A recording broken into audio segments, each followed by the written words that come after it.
Hola, hoy es 18 de agosto del 2025 y estás escuchando RTS CTS, un podcast sobre redes, internet, domótica y cacharreo variado.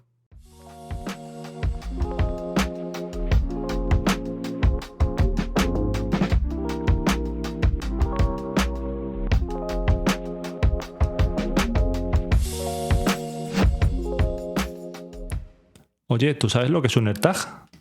Es un loro. ¿Un loro? ¿Por qué? Dice muchas veces lo mismo. Es un loro. Es un loro. Es un loro. ¿Por qué es un loro? Dice muchas cosas lo mismo. Muchas veces lo mismo. Pues algo de razón tienes. Y hoy, como habéis escuchado a mi hija, vamos a hablar de qué son los AirTags, cómo funcionan y qué son. Yo creo que qué son lo conocéis la mayoría de vosotras y vosotros. Son pequeños dispositivos que nos permiten localizar cosas. Por ejemplo, el caso de uso más conocido yo creo hoy en día es el de localizar la maleta. Meterlo en la maleta para que si la extravían podamos saber dónde está.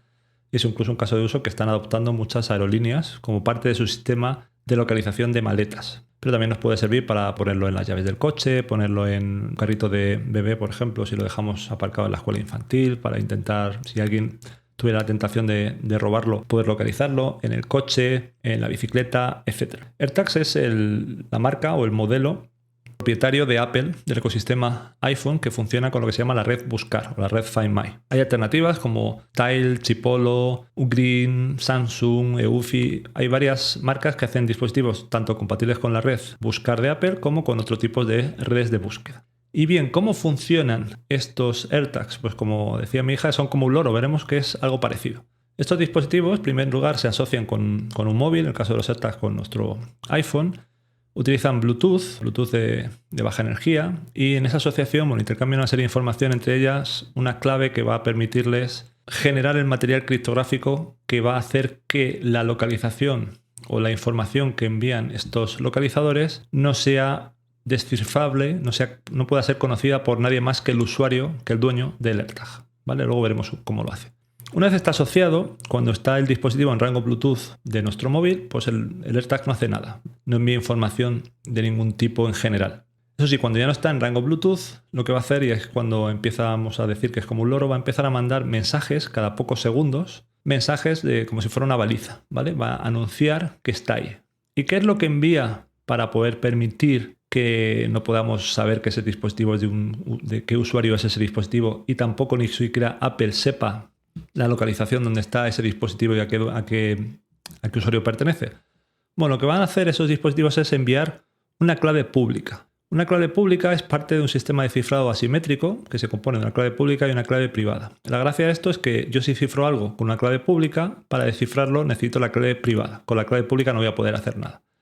Por lo tanto, si la clave privada es solo conocida por el teléfono, si alguien envía algo descifrado con la clave pública, solo yo voy a poder descifrarlo. Y aquí es donde está la gracia de esta clave, de este sistema de cifrado, en comparación con un sistema más antiguo y más débil de clave simétrica, en la cual la misma clave se utiliza para cifrar y descifrar. Porque esta clave que envían los AirTags periódicamente va a ser la que utilicen móviles que estén alrededor de ese AirTag, que reciban la señal Bluetooth, y que van a utilizar esa clave para cifrar la localización del móvil que ha recibido el aviso, el mensaje de ese localizador, y lo envían a Apple, a servidores de Apple, a la red Buscar. Lo que hacen es cifrar con esa clave pública la localización usando el GPS que tiene el teléfono que recibe ese mensaje, y se envía a la red Buscar de Apple, utilizando también cifrado extremo a extremo con Apple, de forma que alguien que vea tampoco puede ver eso. Esa información Apple no la puede utilizar para localizar, porque realmente no sabe dónde está el dispositivo que ha sido informado. Simplemente ve un mensaje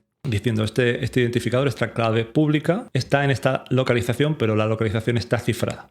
Con esto, el usuario que quiera localizar un dispositivo, si necesita hacerlo, lo que va a hacer es preguntar a la red Buscar y va a enviar las claves públicas que ha utilizado en la última hora. Porque aunque no lo he dicho, esta clave pública va a ir rotando cada 15 minutos, de forma que no siempre se utiliza la misma clave pública. Entonces Apple tendrá en su servidor un listado donde estarán clave pública, que es el identificador, pero es un identificador opaco, y el mensaje con la localización cifrada. Entonces el usuario que pregunte si en la red Buscar ha habido reportes de otros terminales, de otros dispositivos Apple que ha habido cerca del AirTag durante la última hora, tendremos las localizaciones cifradas, y solo el usuario, el dueño legítimo de ese AirTag, podrá descifrar esa localización y así averiguar dónde está. Obviamente los mensajes incluyen algo más de información y además pues tenemos las marcas de agua, etc.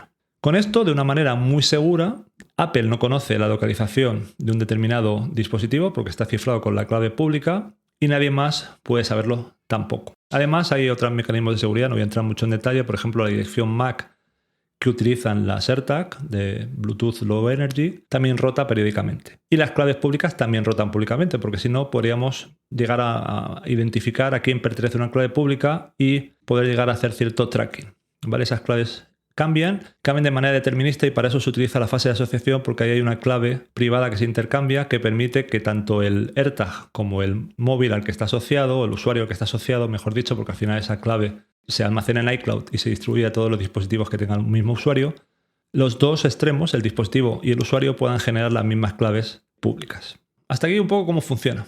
No voy a entrar en detalle de cómo funciona la localización precisa que utilizan o que se pueden hacer con los AirTags cuando están en rango Bluetooth. Eso es un tema ya más de radio y de cómo utilizan también los sensores que tiene el teléfono para intentar localizar de manera muy precisa. Ahí no voy a entrar.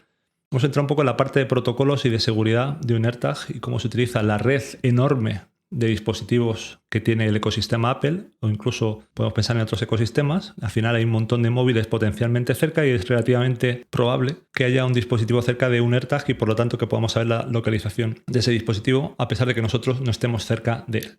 Esta solución se puede utilizar para este fin, un fin razonable y útil, pero también se puede utilizar para fines no tan razonables. Se puede utilizar para fines delictivos. Se puede utilizar, por ejemplo, por acosadores. Y por ello, en el IETF, en el Internet Engineering Task Force, que es un organismo que se encarga de estandarizar los protocolos que utilizan en Internet, hay un grupo que se llama DULT, que viene de las siglas en inglés de detectar dispositivos de localización de ilegítimos o no deseados, que está encargándose de estandarizar un protocolo que funcione en multiplataforma para permitir detectar si tenemos localizadores asociados a nosotros que no son nuestros.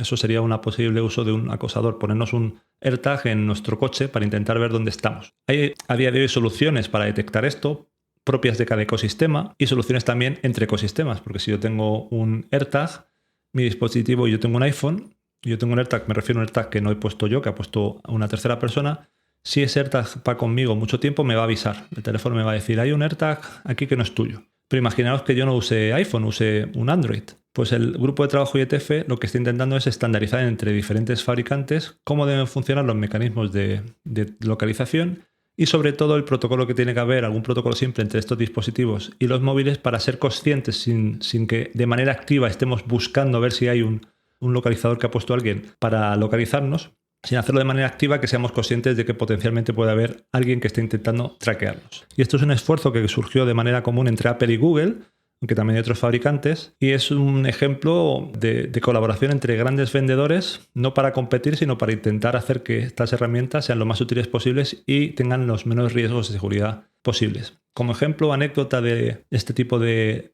colaboración entre fabricantes, me acuerdo de lo que se hizo para las herramientas de traceo de contactos durante el COVID, que también puso de acuerdo a Apple y Google y podíamos tracear contactos entre potenciales contagiados de COVID a pesar de que tuvieran dispositivos de diferentes fabricantes. Bueno, este trabajo del grupo DULT del IETF está en marcha, y aunque los dispositivos ya están empezando a soportar estas soluciones, y también incluye recomendaciones incluso hardware de cómo deben ser los localizadores, cómo evitar manipulaciones posibles para que un usuario malintencionado intente limitar los mecanismos que tienen de serie para avisar de que están siendo usados de manera malintencionada. Y hasta aquí el episodio de hoy. Comentaros que estoy planteándome cómo plantear el podcast a futuro, porque estamos en agosto, pero en septiembre será un poco más difícil. Entonces estoy pensando en intentar hacer 2 o 3 episodios por semana, más es poco realista y ya hacer 2-3 es ambicioso. Y quería estructurarlo de forma que haya un episodio a la semana, uno de cada 3 más de Internet o protocolos, como el de hoy, uno de domótica, contando alguna automatización que use o dispositivo que me parezca interesante, y otro de cacharreo, un poco del estilo de los últimos de contenedores o hardware de otro tipo que puede resultarme interesante. Como siempre os recuerdo que si esto resulta interesante, este tipo de contenido, lo compartáis con otras personas, que dejéis feedback en la plataforma de escucha de podcast que utilicéis y o que me mandéis un correo electrónico pues, a carlosjesusbernardos@c3m.es. Nos vemos pronto. Chao.